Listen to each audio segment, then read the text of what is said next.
Oh no, it's a fly stuck there. Is it still dead? alive. It's still moving. Don't rescue it. Why? Why not? Because it's man versus nature, man. It's the fly. Man versus fly. That's just sad, bro. You're going to spend your next 24 hours, which is your whole life, stuck in a Discovery game. Exterior of the Discovery Sport. It looks almost exactly the same as an Evoque. That's the funny thing, though. It doesn't have the black pack from yesterday, but Yeah. if you tell me this is the less luxurious family of Land Rover, I wouldn't be able to tell. Yeah. Because the design language is It's roughly the same. 90% there. Yeah. I mean, if you are asking me how to identify this car, I would say just look.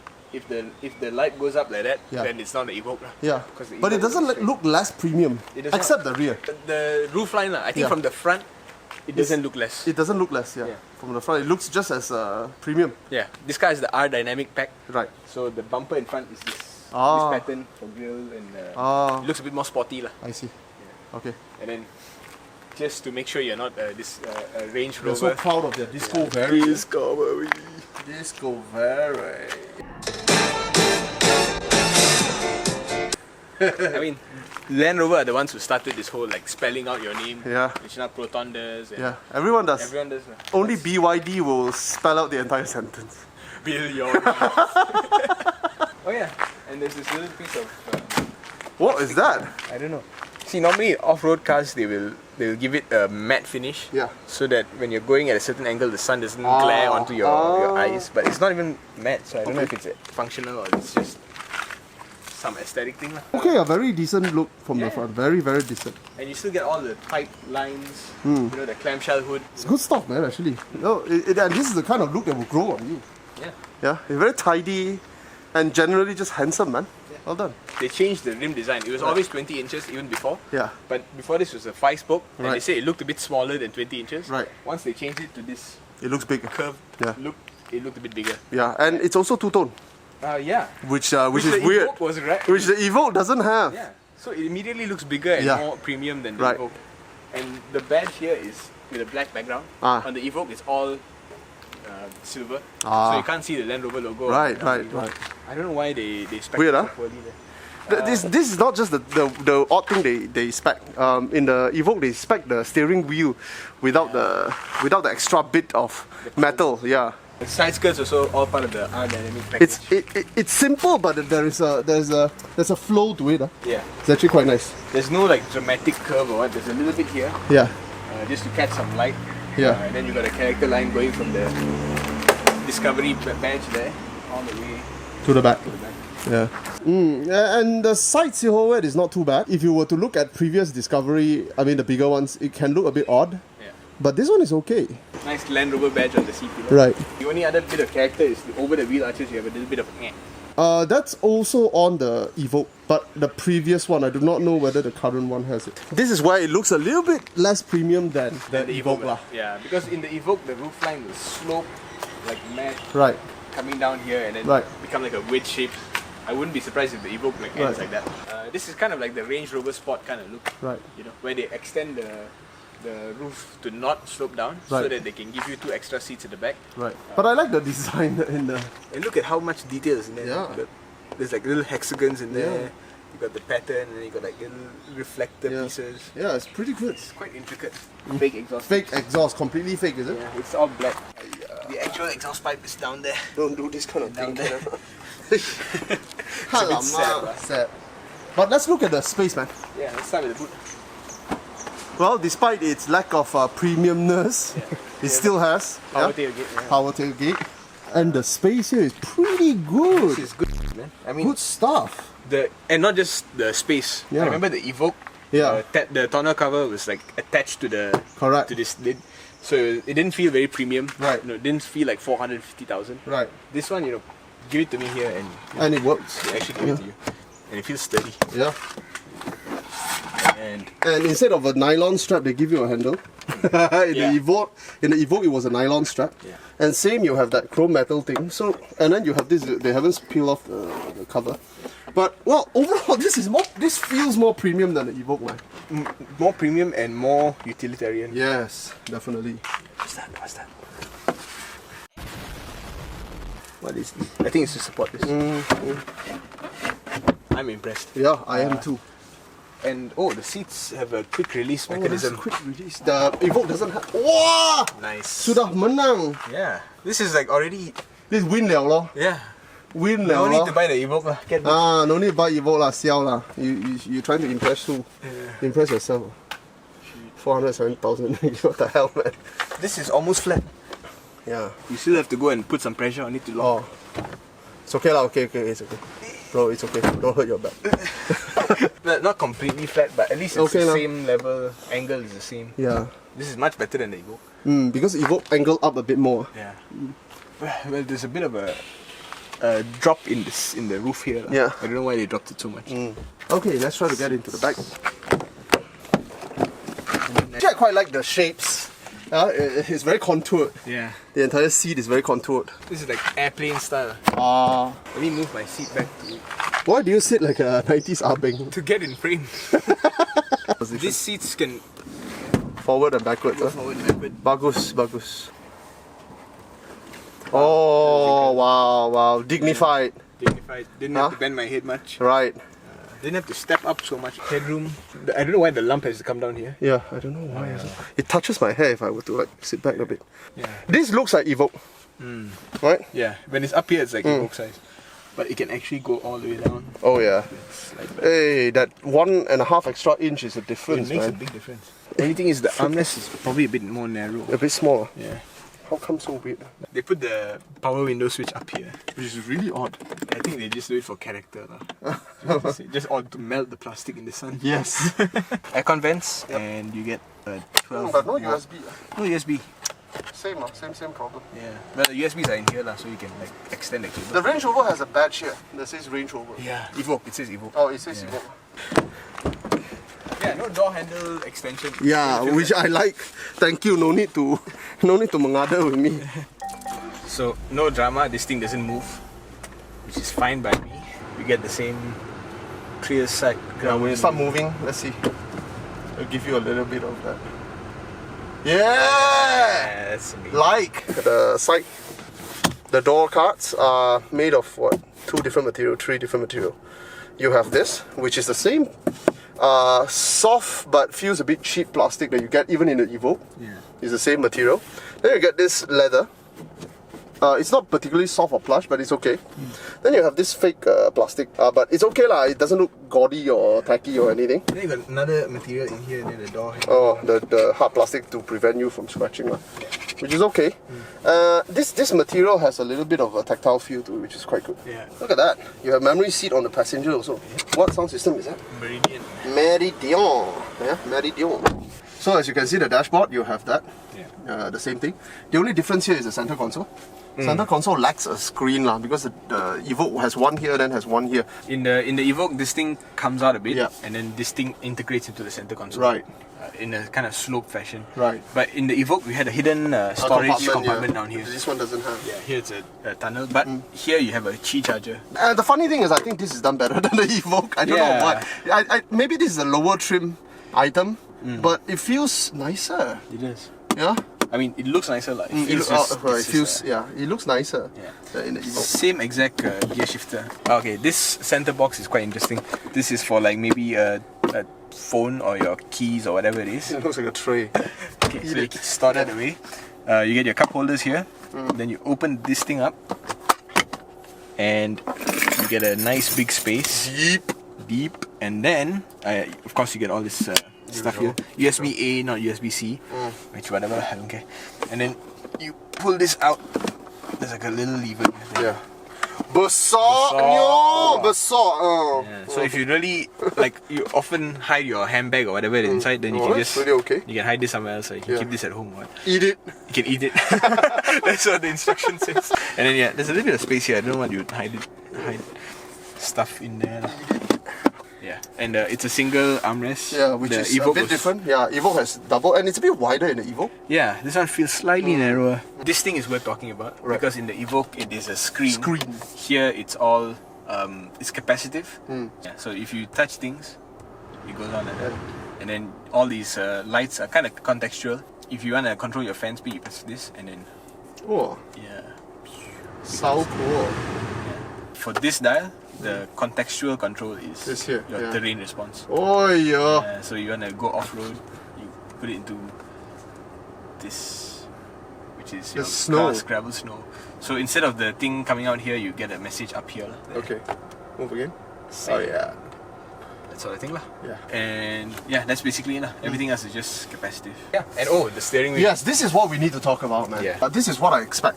Yeah. But in the Evoque, we don't get this. I don't know why. This thing is missing. It's the exact same steering, but it just lacks this rim.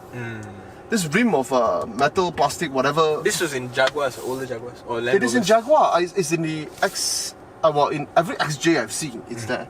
In every Range Rover Sport and above, I've seen. But it's not in the Evoque.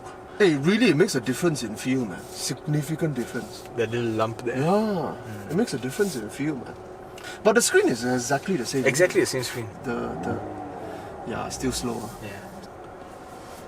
Whoa, besarnya! And also another thing that is missing on the Evoque is this. It's a heads-up display. Oh yeah. Which you can barely see. Oh, there you go. Yeah, basically that's it. The handbrake is still down here. The turn signal still have the metal thing. Same thing. Yeah. Still feels Bagus. the same. So I don't know really what you're missing out on. Right, on the Evoque. looks or?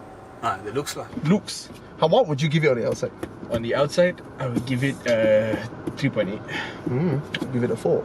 I'll tell you why I give it a 4. Right. Because there is nothing awkward about the outside. In fact, it almost looks pretty. It's a bit long, but there's nothing disproportionate. And the fact that they give you a Range Rover front, it's a bonus, isn't it?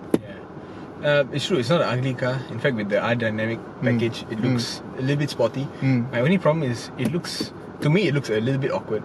Because of all the Range Rovers, this is the only one that's narrow and tall. Narrow and long. Narrow, long and tall. Looks like an Innova. It has a slightly Innova look lah. Yeah, so if you line up the entire Land Rover family, right, this is the only one that looks a bit off. Like a van. Like a van. A bit. The whole family, the body shape is all just right. This one is a little bit. But to me, it doesn't look as weird as the normal Discovery. Right. That one has some issue. This just looks a little bit hunchback. This one just looks a bit too tall. Okay. That's the only issue I have. And well, the second issue is of the whole family. It's the one with the least character. I think. I mean, contextually speaking, because you're comparing very good-looking cars. Yeah. Range Rover Sport, Range Rover, the biggest one. Yeah. What do you call it? The Range Rover. Range Rover. Guys, can you come up with a name now? Evoque is good-looking, right? So yeah, you're right. I mean, but then you're comparing with all the Ranges. Yeah, I'm coming even against the Discovery, the standard one. That has more character. Okay, character-wise, but isn't it a bit weird? It's ugly looking, but it has character. And of course, so girls, if you have character, it's okay if you're ugly. That's what it means. Well, also compared to the Defender, even the new one, you might not like it, but it has so much character. Yeah, I mean that one is a different thing, as a retro design. Yeah. So the Discovery Sport is the only one where, if you ask me to identify it, I'd be like, the one that just looks like the most generic Land Rover. On the inside, looks, I would give it a 4+. Wow. Yeah, because it doesn't feel cheap at all. It doesn't feel cheap at all, and I kind of appreciate the fact that it has more equipment and more things to look at, and like more variety in colors and than even the more expensive sister, which is the Evoque. Yeah. Right. Yeah. I would give it a 4 in the interior. Yeah. So overall for me, it's a 4. For you, is a 3.9. Yeah. Very high score. Good stuff. Very high score. I particularly like the seats, the contoured seats at the back. I think they're using the same level of leather. Yeah. Yeah. And you can see like a little bit of patina on this thing. Yes. Like a bit of wear and tear. Yeah. But it adds to the realness of its flavor, leather. Yeah. And I know this is fake leather. Yeah. But because of the texture, it feels so good. Yeah. So it is up there with its competitors in terms of like what we expect. Right, definitely. We're very pleased. But all right, let's talk about value. Value. Okay, let's play guess the price. How much was the Freelander selling for last time? I can't remember. That's before my time.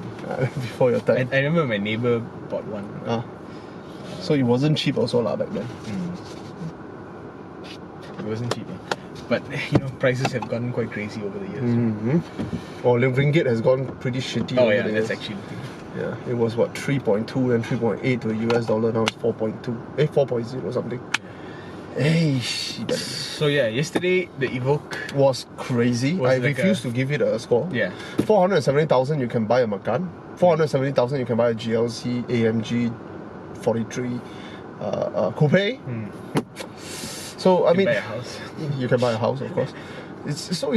You can't justify an Evoque at that price. It's not even a special Evoque. Yeah. It's just a run Like of a the mid-spec kind of mid-spec Evoque. Yeah. And you're comparing with the entry level Macan. No man, Yeah. you don't embarrass yourself. You know, Yeah. and you're comparing with the like almost top of the line GLC coupe, AMG. Yeah. Cannot lah. So I refuse to give you a score. But what about this? This. Let's play guess the price. Yeah. Now, who does it go up against? Who does it go up against? I think the Mercedes GLB, Glib. which we haven't driven. That's the closest contact since Jaguar and Land Rover like to compete in the ethereal space where value and competition doesn't exist. Right?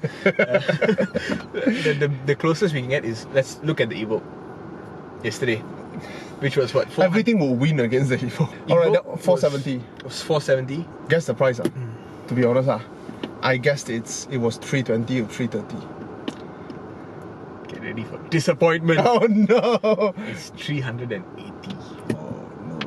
Yeah. It's on the borderline of being too expensive. It is too expensive. It is too We expensive. can get a XC90.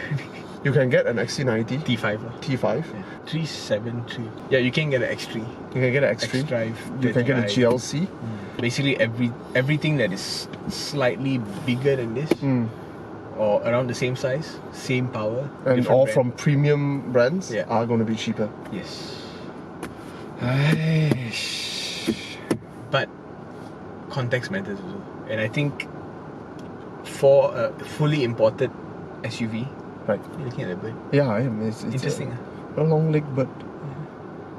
Like a baby stock. Yeah. With a red bum. Is it a baby stock? No, it looks fully grown. It looks like a water bird. Yeah. The way he bobs his head. Dinosaur. Yeah. Anyway. Anyway, yeah. The context matters because none of those cars are CBU. This is the only CBU car. And I know CBU doesn't really add value, especially if it's made in Britain. But this is, well, a full spec Discovery Sport.